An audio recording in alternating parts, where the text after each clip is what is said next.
high sugar, blood sugar just drops dangerously in hypoglycemia. That affects the brain. We don't want that to happen. So usually when the mother is diabetic in pregnancy, the pediatricians are aware, but that is it's no longer a sick baby. So the pediatricians have to be aware and be on ground to listen, because they usually have respiratory distress. Everything is big. Diabetic babies are big babies. They are very big. So in that case, most of the time, mothers don't deliver through their vagina. It's usually serious because the baby is too big to pass through the birth canal. So most times they're falling dangerously low. Some babies are too big, they cannot even cry. So that makes all the fluids in the tract, the amniotic fluid that the baby has been swallowing, cannot come out. So the baby can't take deep breaths. You have to assist with respiration until eventually the baby stabilizes.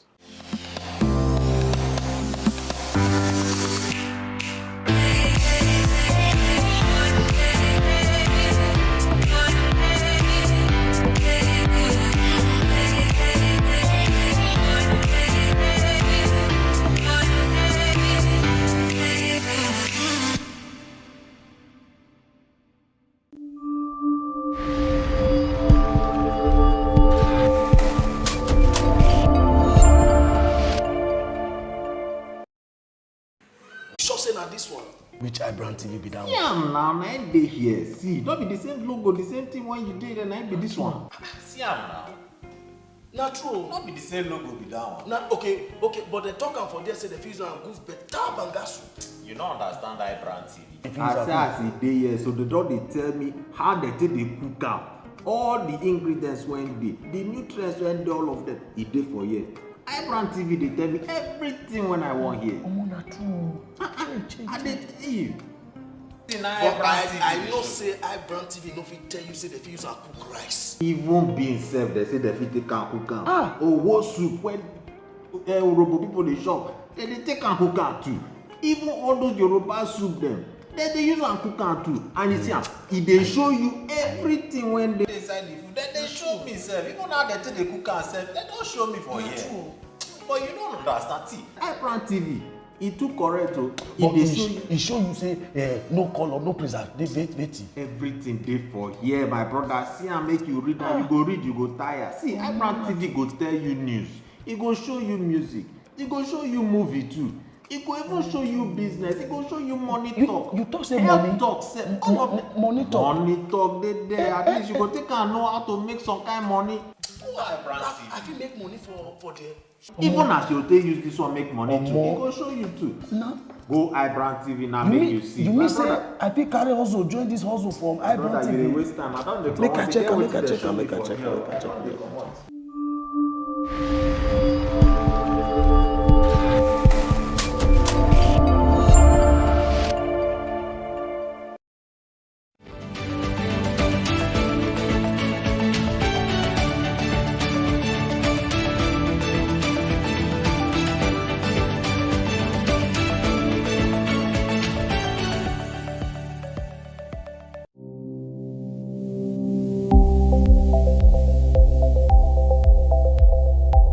iBrandTV, business first.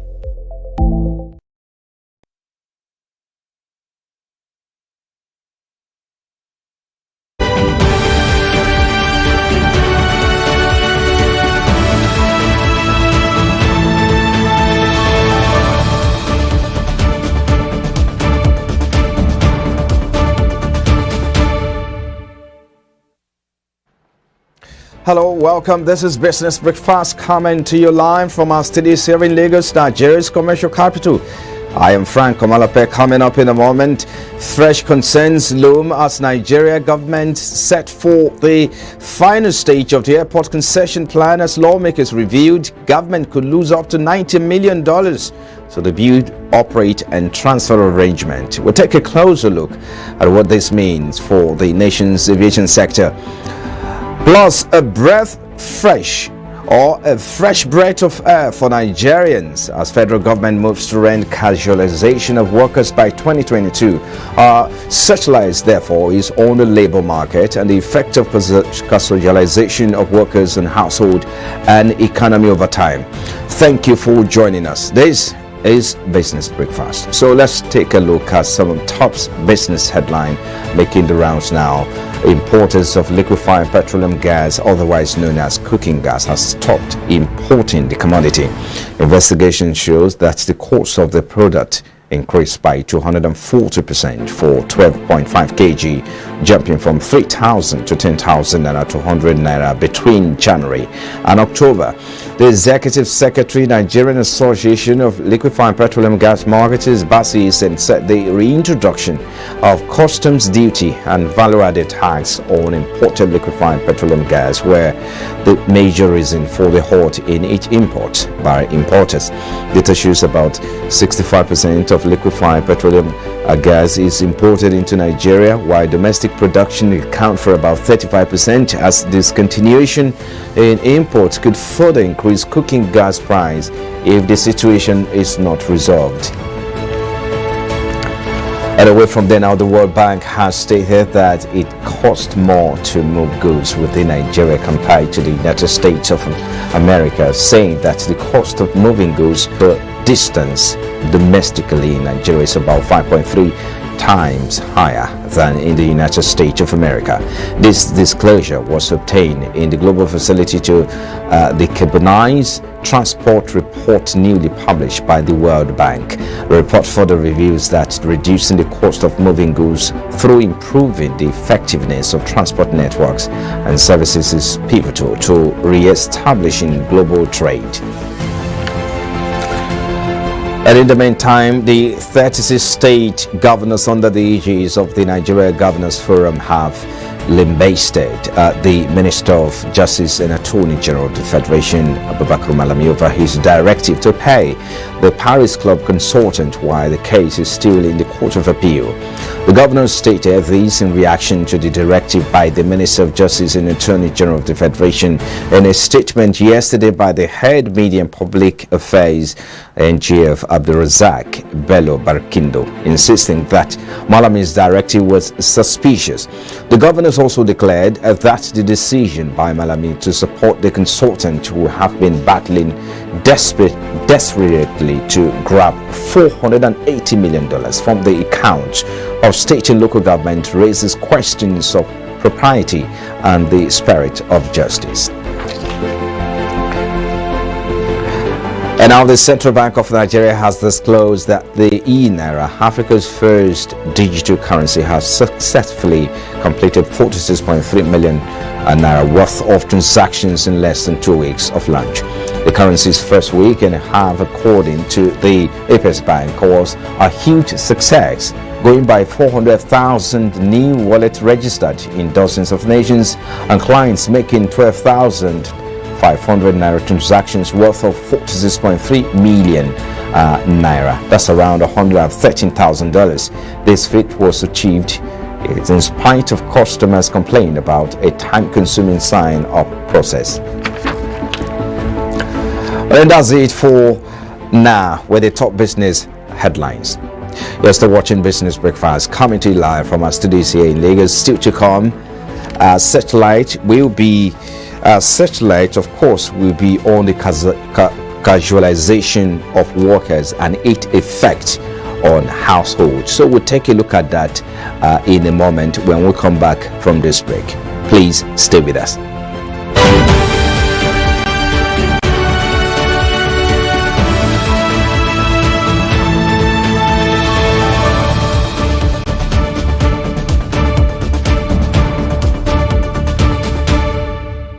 Mama, you're coming to Lagos.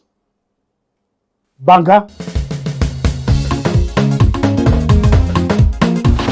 Baby, Mama just called me now. She's coming to see you. She asked me to tell you to make banga soup for her.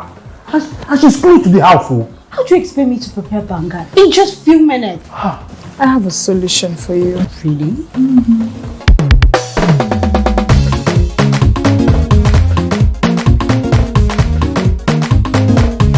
sabi cook the banga. No go enter my family.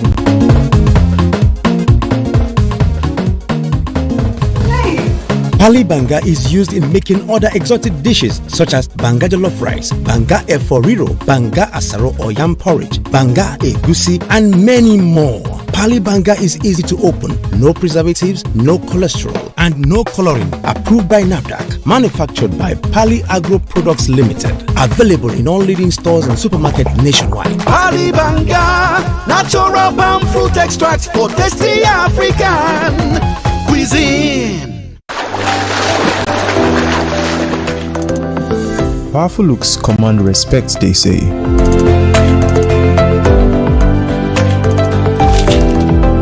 The perfect body, the perfect grooming, and ultimately the perfect skin. Looks, style, and grooming makes the ultimate man.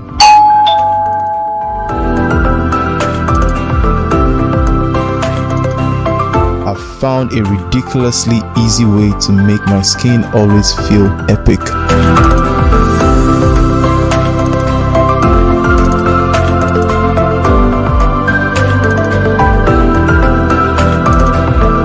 My name is Neo. I found Blemiville, and now my skin finally makes sense.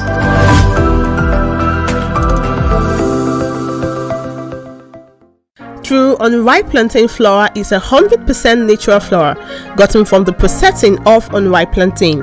It contains no addictive and has a net content of 500 grams. True unripe plantain flour contains vitamin A, B6 and C. It is gluten-free and rich in calcium. Consuming true unripe plantain flour helps to build and strengthen stronger bones and can be a great meal for diabetic patients. It decreases your chances of constipation as it has a high fiber content and provides you with a low-fat diet. Here are some steps to prepare your true unripe plantain flour. Firstly, mix true unripe plantain flour with hot water in a pot and gradually add water till you achieve desired thickness. Place over medium heat and turn very well for 4 to 5 minutes to get the right texture. Mold into a ball and place in a bowl and allow to cool. Serve with your choice of soup. True unripe plantain flour can be eaten with any variety of soup, be it your ofe oha, ofe onugbu, begiri, ewedu, or your miyan kuka. To get your true unripe plantain flour, contact us at 12 Olowera Isheri Road by First Welder bus stop off Omole Phase 2, Olowera, Lagos, Nigeria, or call 070-6663-8213 or 081-6397-4447. Distributors are needed nationwide. Oh boy, winning you was so easy. I just couldn't stand those your powerful shots. That's what happened. Really? Let's go to my place for dinner. This fufu is so nice. It's true unripe plantain flour. True unripe plantain flour is delicious. Yes, true unripe plantain flour is what I serve my husband for swallows. It's easy to prepare, fortified with vitamin A, low in sugar and cholesterol, rich in fiber that helps the heart, builds and strengthens the bone, and his energy level is boosted. True unripe plantain flour, no additives, 100% natural, a product of Pali Agro Products Nigeria. True unripe plantain flour, available in all leading stores nationwide. You go enter market, just make you go buy fresh palm fruits. When you reach house, you go wash, you go pound, your body go dey pain you, even your fingernails go dey pain you. But make una no worry, make una ready.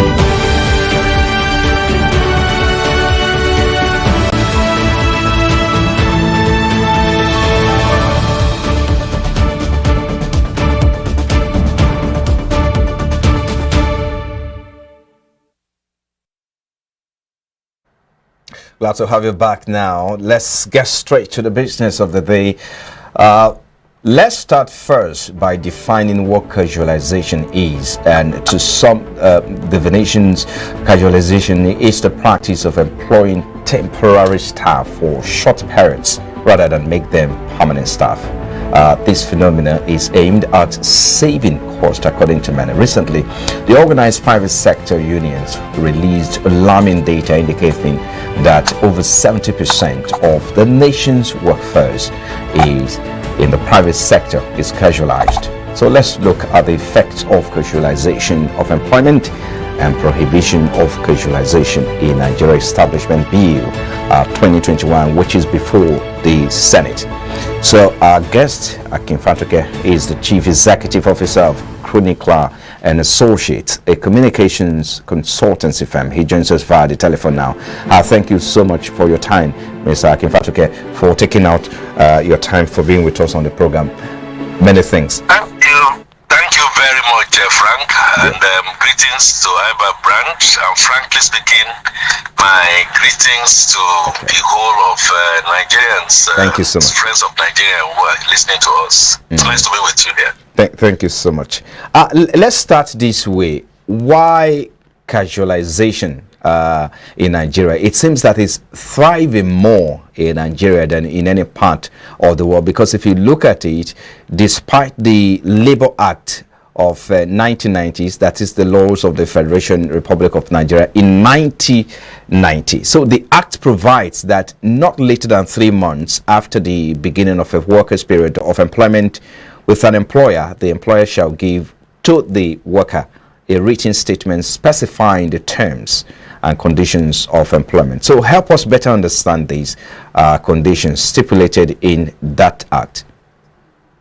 Thank you again, Frank. Let's conceptualize so that we can all understand. You made a very brilliant definition of what a casual worker or what casual workforce should be, and I'm very happy you went to the macro.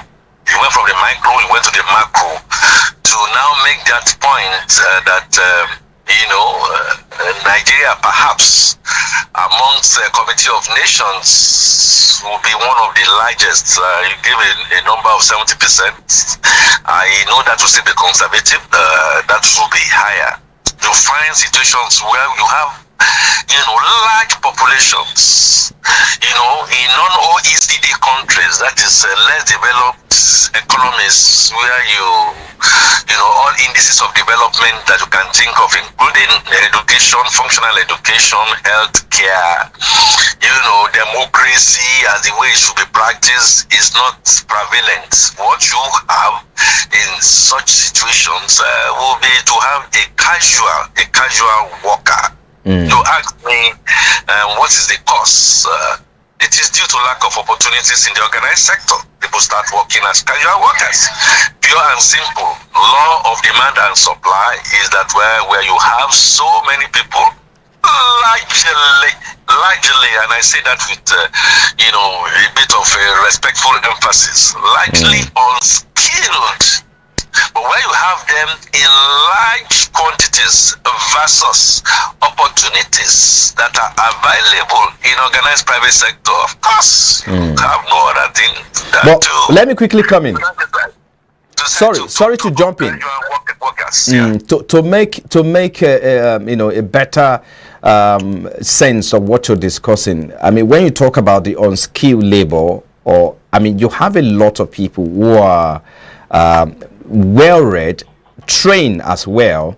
These are not on skilled laborers. Let me put it that way. They're well-read. They have all the capacities and all that you can think about. But do you classify those kind of employees under such condition? Do you subject them to such conditions? Let's start from there. On a scale of 0 to 100%, I would say 99%. What does that tell you? Yes, skill is skill. Certification and education is just an aspect, it's something that takes you to the door. What will make you open the door, enter and behave well within the door, produce, and do things the way you are asked to do is skill. You call it soft skill. All right. Skills of integrity, capacity to look at problems, innovation, thinking beyond the box. There has to be skills. So you have a PhD who is not skilled, and that is the point. Yet you can have my mother from the village who never went to school, or even is so skilled to the extent that she sent all her children to school. So skill now therefore means value add, entrepreneurial. You are capable of doing things at the right time, on time, and to deliver value for a farm, for yourself, or for the nation. So now, your question is a very interesting one. It's interesting in the sense that people have this mindset that there are so many university graduates who are roaming the streets. Those are the ones that you mentioned in the those are outside the ones you mentioned in the 70s. So if you now put in the fact that our universities and tertiary institutions are turning out half-baked graduates who still have to go to finishing school in private sector, then you can be talking about some 80%, and as we speak, in 2021 to 2023, knowing fully well that we have gone backwards even in certification, in the kind of certification and the way and manner we have, structured ourselves, therefore means that we are nearly 90%. Now, out of the remaining 10%, maybe about 5% find their way outside the shores of Nigeria, where they have gone to get some form of certification and some kind of education that is fit for purpose. Are you suggesting, therefore, that those who are being casualized or working on that condition is as a result of lack of skills? Or, let's talk about the casualization itself, that concept itself. It's against the label of 1990. How do we address this? Now, Frank, you have now raised the discourse to another level. We are now going to the macro. So, haven't given that baseline. It is also possible for you to have skill and yet be in casualization. There is a difference between casualization and hired workers. On around the act that you mentioned, what organized private sector or public sector, what is done is that you say, okay, these are your regular staff, that's what you call them. They have certificates and stuff like that, and then they have some module of skills which you have to continue to upgrade anyway. Then you also have skilled people who also have certificates and who, for whatever reason of the demand and supply that I mentioned to you about, end up being hired workers. A hired worker is somebody that is employed directly by an organization and given some terms and conditions, albeit, you are not given all the rights, the privileges, the pensions, and what have you, which is now wiped off. Now, to now subvert that, what private sector has now decided to do craftily is now to now then say, okay, you are not my direct responsibility, and so I'm going to avoid all these attendant costs. I will look for somebody that I call a labor supplier, a labor supplier who will hire you, second you to us, bypass all those obligations of me being of you being a hired worker to me, now to be a hired worker by Mr. Frank, right? Seconded to Mr. Akinfatunke under limited terms and conditions. Now, the act you now mentioned also now then put it incumbent on those service providers. That's what they are called. Okay, let me quickly come in. That they follow a modicum of basic what do you call it now, minimum wage, pension, taking your pay as the case might be, and then your guess is as good as mine. Let me quickly come in. Right. What you then end up doing is that you get very cheap skilled labor, pay little, take off whatever it is, their pay and all their deductions, and yet not pay to government, and then you get away with it. So right. It is a sign of underdevelopment of the highest hue. Now, when you talk about casual workers, You know, if you can hear me, can you hear me? Yes, just a moment. You are looking at oil companies, you are looking at banks, generally, you are looking at financial institutions. Yeah, point taken there. Just a moment. Can you hear me? Just a moment. I mean, the act actually stipulated that after 3 months, one who has been confirmed to be, who has been tested for 3 months, after 3 months, it should be confirmed a staff. Now, how do we ensure an effective reporting system to monitor this? Because it seems that a lot of employers, Nigerian employers, are flouting and are defaulters in this respect. Hey, my dear brother Frank, I laugh in full day.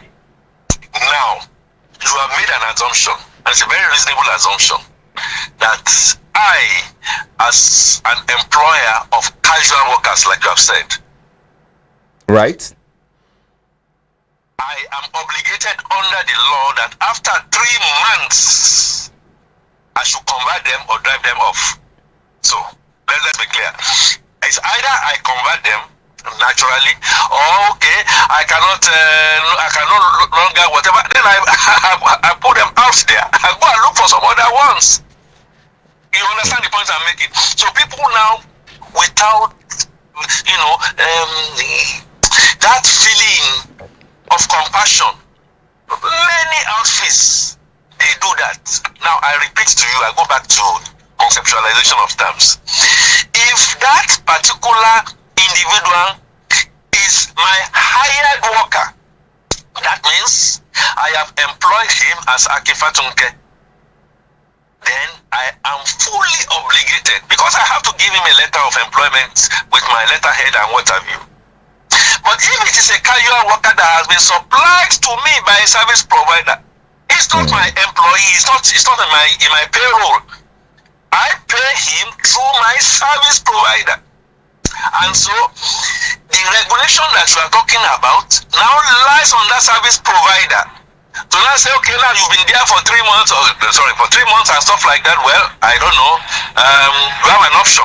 Please ask people, and I'm talking from practical experience. You have an option, so they are not prepared to retain you. That's what they say, or they hire you and stuff like that. So you have to go.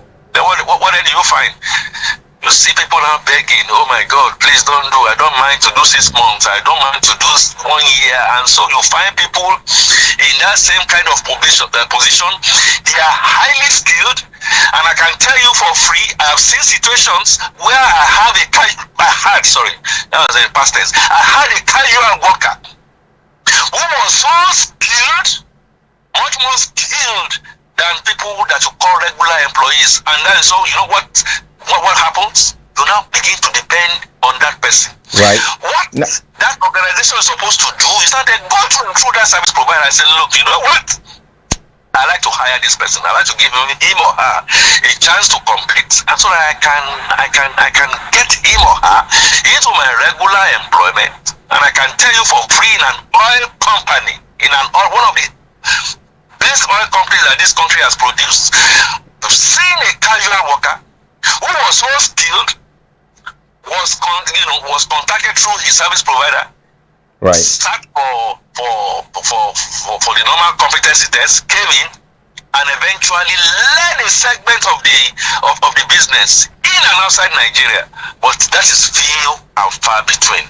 Majority are just out there, to just take on people, and I am not a profile. I don't want to profile anybody. If you put your ears to the ground, you look at certain individuals or certain nationals. I mean, if you are Chinese company, if you are Lebanese company, if you are Indian companies, it's all over the place.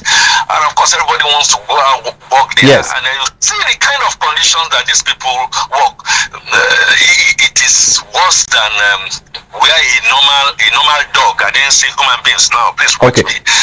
Let me quickly come in. And then we'll be treated well. Yes, you've actually talked about something we didn't even see in the picture. Of course, is a new thing you brought on the table, which is about the emergence of a go in between the employees and the employers, which is a new market perhaps. But how do we ensure, because the crux of the matter really is how to ensure social benefit and other securities for the Nigerian employee. That's what we're looking at, and of course looking at the impact this will have on the household and by extension the national economy. How do we harmonize this, and how do we integrate this go between service provider into the system to ensure that everybody is carried along? Another very beautiful question, and I think I have an answer which I am going to circumlocute. That is, I'll go right round to try and explain. Number one, you cannot give what you don't have. Number two, if you have not planned well and planned properly, you just continue to immerse yourself in failures. The first thing, therefore, is to look at the macro, the overall, and make Nigeria productive. Make it productive. Situations where we have very few companies that are doing very well, they've paid all their taxes, they are now going to be asked to pay certain other levies. They will not be asked to be paid, at the end of the day, the government, because of, what do you call it, what is the word for it now? Some optimal performance in policy and what have you, now put a lot of pressure on these companies. And so these companies will tell you, yes, this is my bottom line, I've got to take my profit, I have to put something back in it. And so something will have to go, and that will be training, that will be employment, which will continue to shrink. And when they look outside the window and they see PhD students, okay, and they see graduates out there asking that they want to be drivers, and that they will do everything, yes, they are trained and stuff like that. Where then do you want to draw the line? So, unto thyself be true. Let it start with, whether it's a senators, whether it's a House of Reps, whether it's a national, whether it is this, whether it is that, the more we put undue pressure on some of these outfits, the less they are capable of wanting to do what is right. So if you have, for instance, look at an oil company, education tax, tax, community tax, PIA is talking about the number of taxes, so many things that government is supposed to be doing is not done, is broken. And then these guys have now to build hospitals, now have to build schools, now to do finishing schools, eat into their profit. And then they look at themselves and say, okay, yeah, let's go to look for some of these quality people who are coming out of the universities, who are how big, but we can bake them into some folsom. And then at the end of the day, you look at it, every business wants to continue to make maximum profit anyway. Okay. And I said, you have just employed only 20 people. Come for a hearing. But they'll go for the hearing and they'll put all their books out there. All the things we needed to have plowed back. You have taken them, including those that you should not be asking for, that we have to pay for. So it becomes a nice situation. Point taking. Now, having said all that, let's try to wrap your thought up now. The point remains that people must be seen to be doing the right things, that despite all said and done, if it's only 10, if it's only 15, that on a gradual basis, we see how you are getting some of these people skilled in a way and manner that they become they become regular. The Nigerian Labour Congress that is supposed to be looking at this, another subject entirely, again, asking the question, it's all right. Who is going to police the policeman? I think we'll have to stop here. I'm afraid we'll have to stop here, but we will bring you back certainly to discuss, of course, the talking about the prohibition of casualization in Nigeria established bill that is before the Senate for debate, and so we'll talk about what to expect in that bill comes 2022. I think that's where we will start the conversation when we bring you up next time. Thank you so much, Mr. Akinfatuke, Chief Executive Officer, Chronicler and Associate. Thank you for your time on Business Breakfast. It is absolutely my pleasure. You know, law is made for man and man not made for law. So whatever it is that we are looking at, is to get a very clear and open and let us put legislation that we know will work. Thank you so much. Let's tackle the root cause. Thank you so much. And not the effects. Please remain safe, Frank. Thank you so much for your time once again. You're still watching Business Breakfast, coming to you live from our studios here in Lagos, Nigeria's commercial capital. Still to come, fresh concerns as Nigeria government set for the final stage of the airport concession plan. As lawmakers reviewed, government is losing up to $90 million. We'll take a moment. When we come back, of course, it will be time for deeper conversation on this discourse. Stay with us.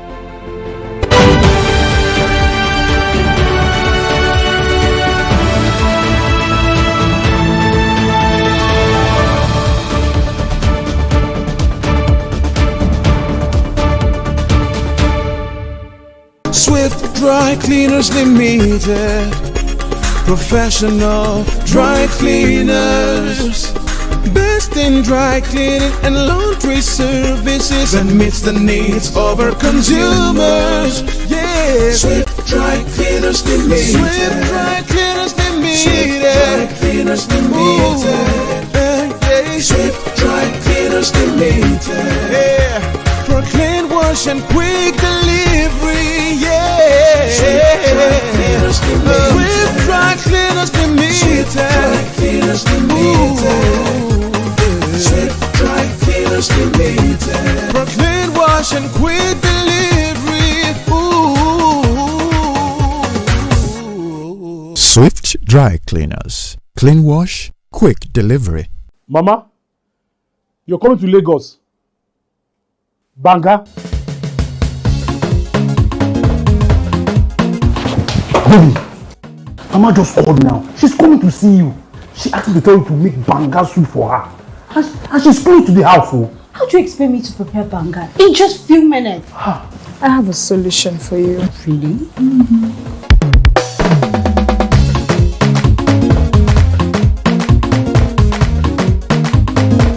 If you sabi cook the banga, no go enter my family.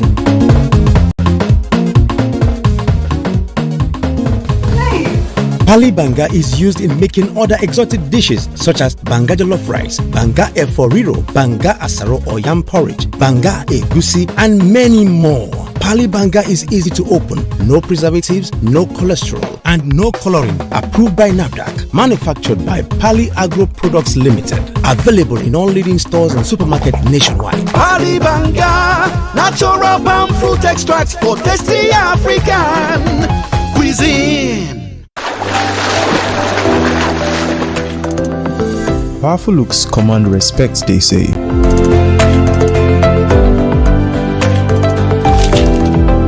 The perfect body, the perfect grooming, and ultimately the perfect skin. Looks, style, and grooming makes the ultimate man.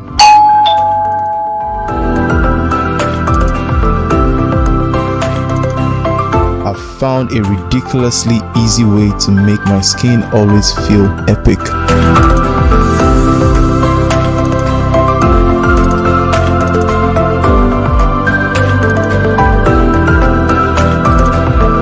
My name is Neo. I found Blemiville, and now my skin finally makes sense.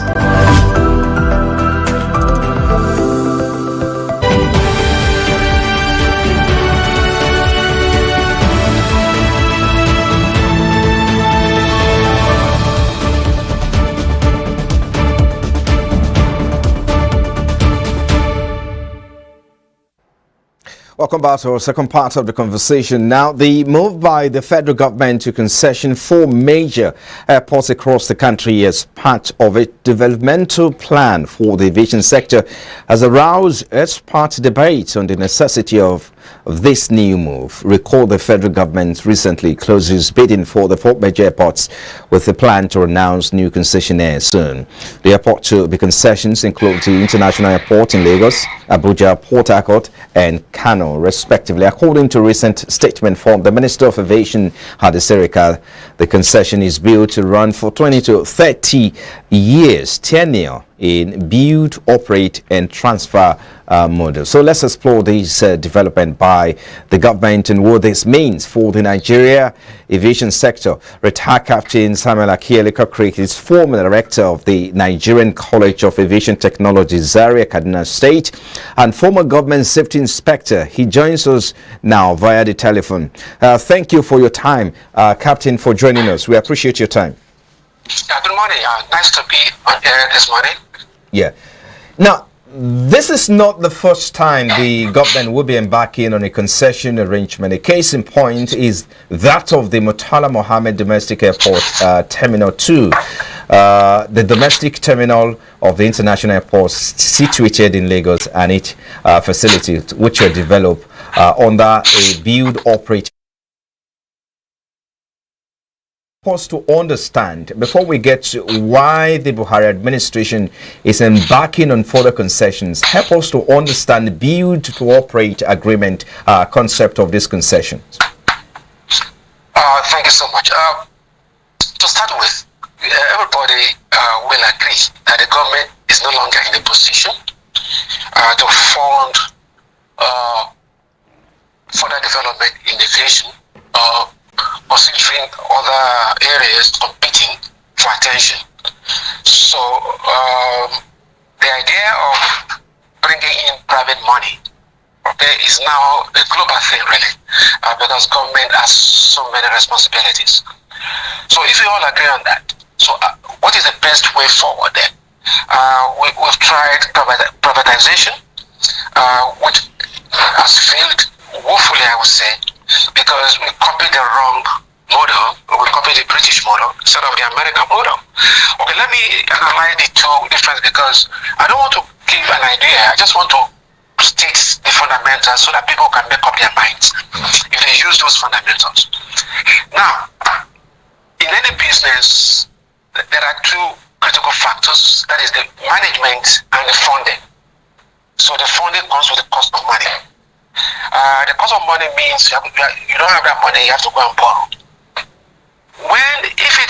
To borrow, it's only government that can borrow at a sovereign rate in the percentage, single digit, usually about maximum is about 2%, usually between 0.5 to 1.5%. But a private guy will borrow higher than that.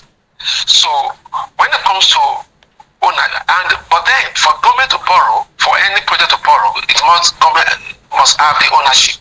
So the ownership matters. So if the ownership retains with government, so government can borrow at a lower cost, and government can really do more because of that interest rate, because of that cost of borrowing. But if it is, and not only that, only government can raise bond cheaper. So the government can go to the public, I want to raise bond for aviation in Nigeria, and people will subscribe from all over the world. The private guy cannot raise bond because the private person can go under, and how will they get their money back? They know government is a continuum. So for ownership, it's better for government to continue to own those. Now, what about the management? It has been found that globally that government is a bad manager of business. Not a bad ownership, but bad manager of business. I'm sure that is why they came out with the idea of government has no business in business. And if you look at our own experience, there's nothing wrong with all the government businesses, even those who are privatized, but it's the management aspect.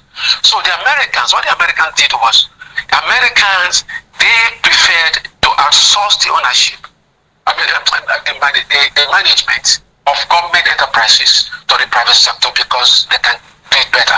And that was what the Chinese have copied, and the people in the Middle East, Dubai area and everything. Government retains the ownership because they can borrow money cheaper, then they outsource the ownership. But then, outsource ownership like this concession we're talking about, unless there's a performance bond. Without a performance bond to the questionnaire, they may likely run down the business, the project. So I would suggest, that is the only suggestion I'm making after taking the fundamentals, that whoever is opposing this must insist. We must insist there's a performance bond to the questionnaire. They must put some money down in case they run it down so that we can always go. Now the money they put down, government can reinject it into the business, or government can put it and spend it elsewhere. But they must put something down, which is refundable at the end of that tenure. But they must put something down so that they don't run down the business. Okay, are you saying that this concept in this particular agreement, the concept the government is deploying is best at this time when you talk about build, operate and transfer for these 4 major airports?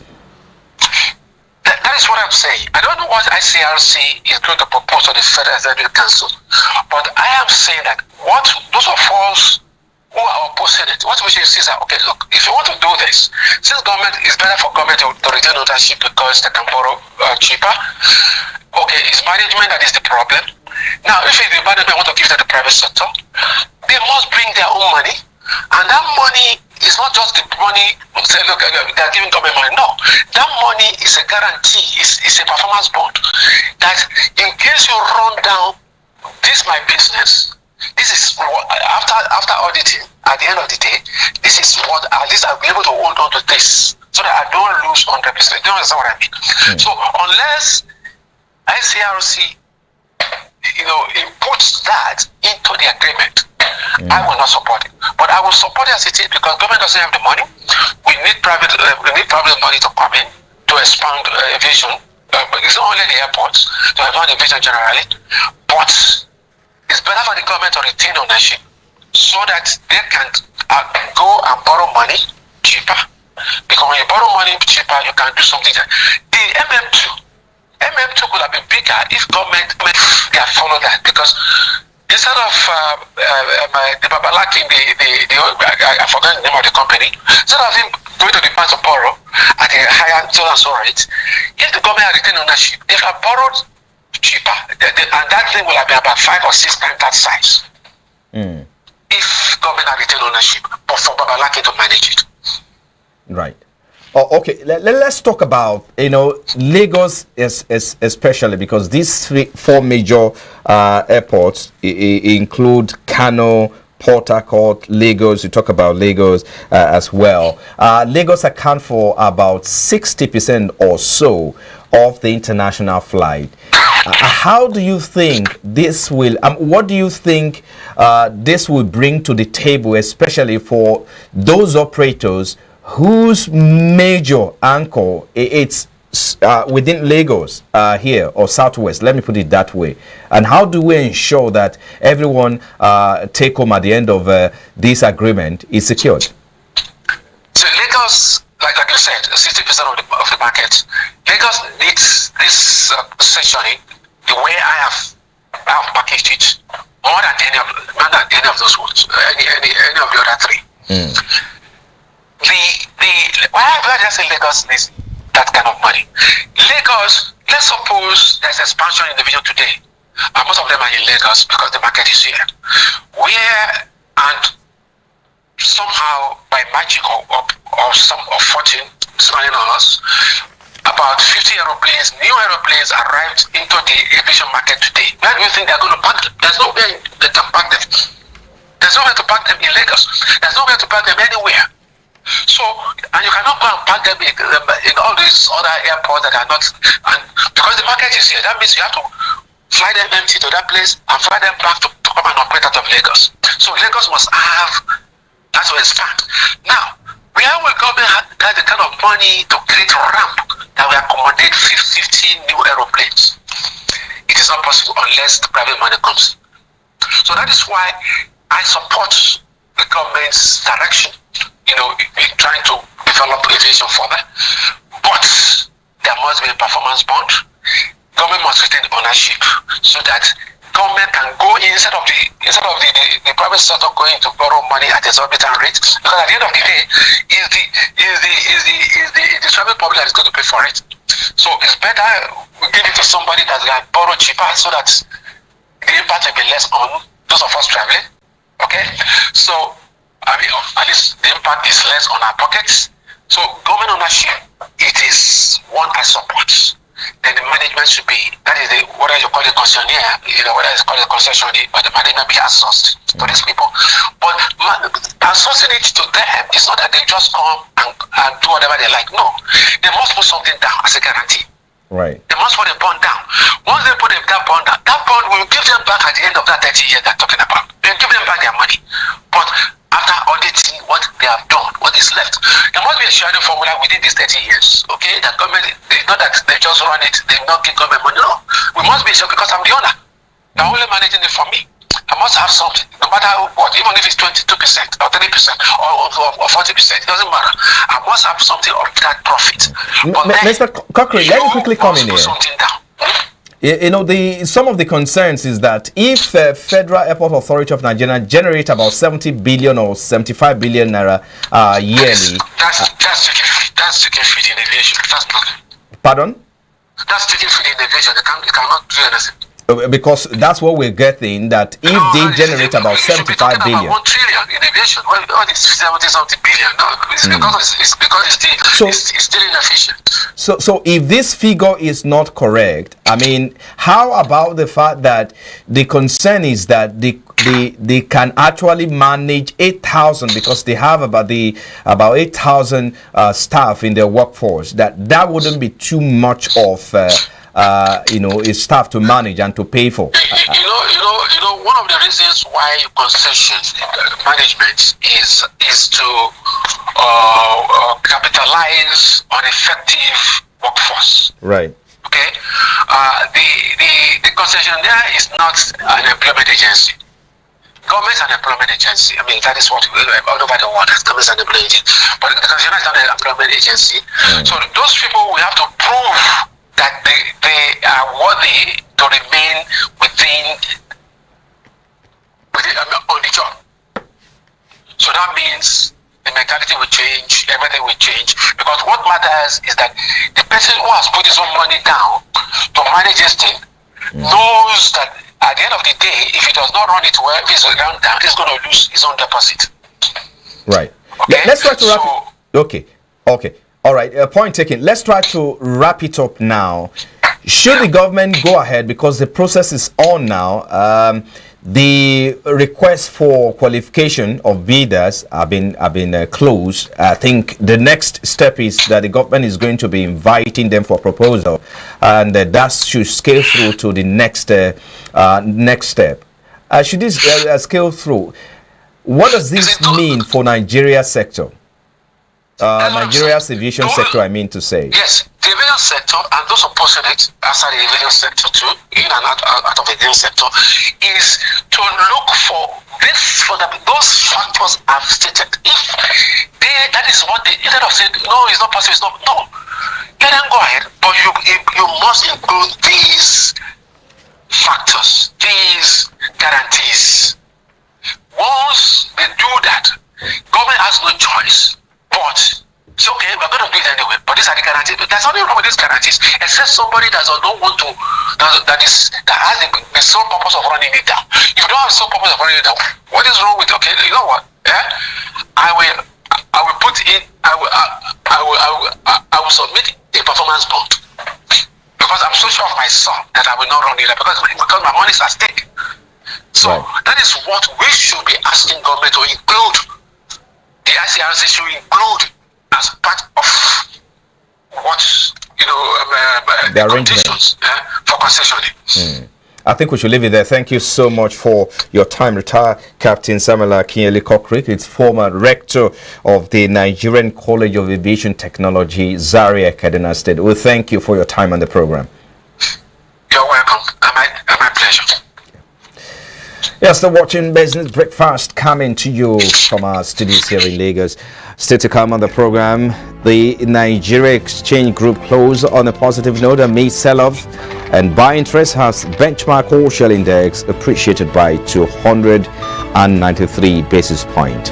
And so we'll take a break now, where we'll come back, of course, and Rosamodian is standing by to take us through the sentiment of the day. Please stay with us.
Swift Dry Cleaners Limited, professional dry cleaners, best in dry cleaning and laundry services that meets the needs of our consumers. Yeah, Swift Dry Cleaners Limited. Swift Dry Cleaners Limited. Swift Dry Cleaners Limited. Yeah.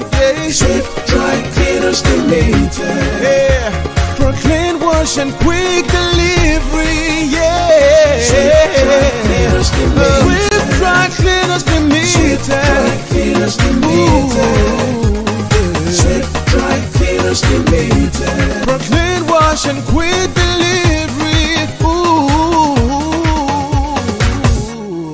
Swift Dry Cleaners. Clean wash.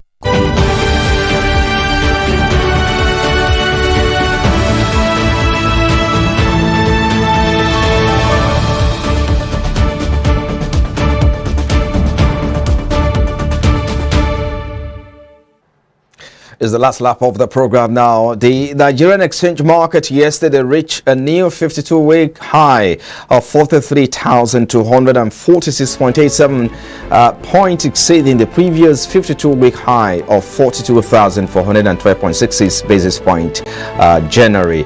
And then, of course, by 1.97% after immense buy and interest, mainly in shares of MTN Nigeria, First Bank Holding, and Stanbic IBTC, including Airtel Company. Now, the exchange group closed on a positive note amid sell-off and buying interest as the all-share index appreciated by 293 basis point, closing at 43,246.87 basis point, to reflect a growth of 2.93% from the previous trading day and a year-to-date return of 7.39%. Meanwhile, the market capitalization increased as well by 643 billion naira. So at the close of market on Monday, the stock exchange market valued stood at 22.57 trillion naira from 21.93 trillion naira in the previous trading day. So let's get to looking at the sentiment dominating the market. Mr. Ambrose Omodian is Chief Research Officer, Investigator Consulting Limited. He joins us via the telephone now. Thank you so much for your time, Mr. Ambrose Omodian, for joining us. Thanks for having me again. Yeah, actually, as you said, the momentum that turned the market around yesterday was as a result of investors cashing into the news of CBN, giving license to approval to Airtel Africa and MTN Nigeria, the two giant telecommunications in Nigeria. And before now, the two companies' performance has also been positive, especially that of MTN. Consistently in the last 3 quarters, they have grown their earnings successfully. That you as an investor will see that the top line and the bottom line of this company has been in green. Not only that, they also paid a dividend, 3 dividends to investors to compensate them for having confidence for their last quarter, for the half year, which is also a good direction that something is happening. And this company also have successfully, approached the bond market to raise funds, and they had oversubscription, telling that both institutional investors and local investors, foreign investors, have confidence in these communication companies. And all over the world, every company that is into is a payment service bank that they are giving license, they are all doing well because they have the market. Know that data is one of the areas that these telecoms are really one strong. Right. Because of data economy that is going over the world, and also e-commerce here and there. On that note, investors have seen what were the potential opportunity that this company can sustain their growth. And when a company sustains its earnings, then the likely to grow is dividend payout. And when you are growing your earnings and your dividend payout, your price is likely to raise in the up direction. On that note, they are taking advantage of this low price of these stocks, especially that of NTN, to cash in now at the position at low price. Okay. Ms. Ambrose, hello, can you hear me? I guess we lost your audio there. Please, we will have to bring you back. Our time is gone, but we'll have to bring you back tomorrow. Thank you so much for your time. We're losing your audio. We can't just get you clearly, but we have to bring you back tomorrow because of our time. Thank you so much, Ambrose Omodian, Chief Research Officer, Investigator Consulting Limited. We appreciate your time. Yeah, you've been watching Business Breakfast coming to you live from our studios here in Lagos, Nigeria's commercial capital. And of course, this is where we anchor. Of course, we drop the show today, and we'll be back again tomorrow. I am Frank Omalape. I'll see you again.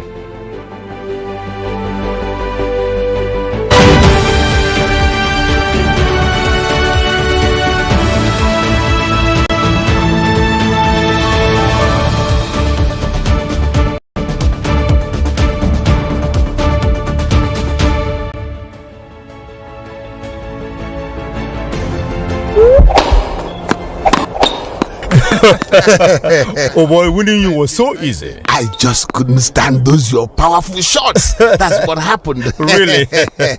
Let's go to my place for dinner.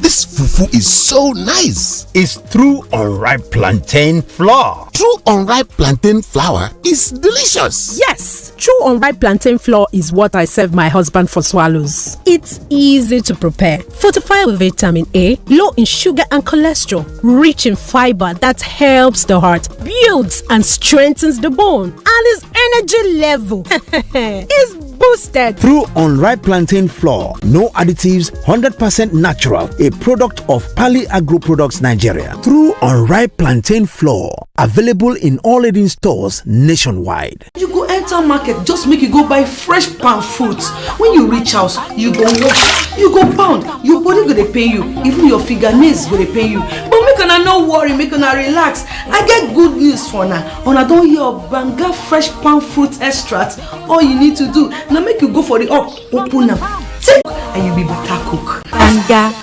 make your food yummy yum. Distributors needed nationwide. Phone number 081-6397-4447, 080-3564-4436, 070-6663-8213. Banga Fresh Palm Fruit Extract.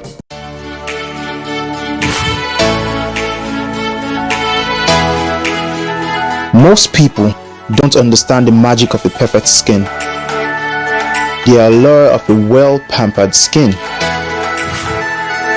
We bounce from skincare products to skincare products, from spa to spa.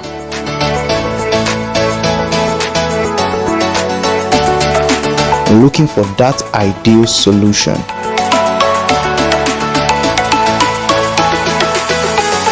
I found the solution.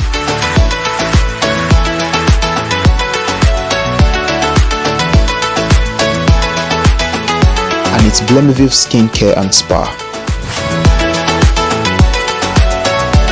My name is Neil, and I'm proud to be a part of the Blemiville family.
I wasn't born like this. It was due to the carelessness of my parents.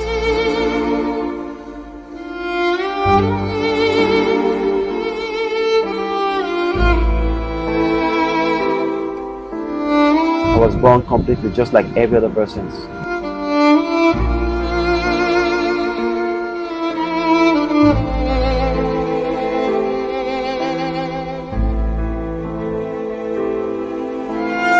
As at 2020, 27 million of Nigeria's population are people living with some form of disabilities.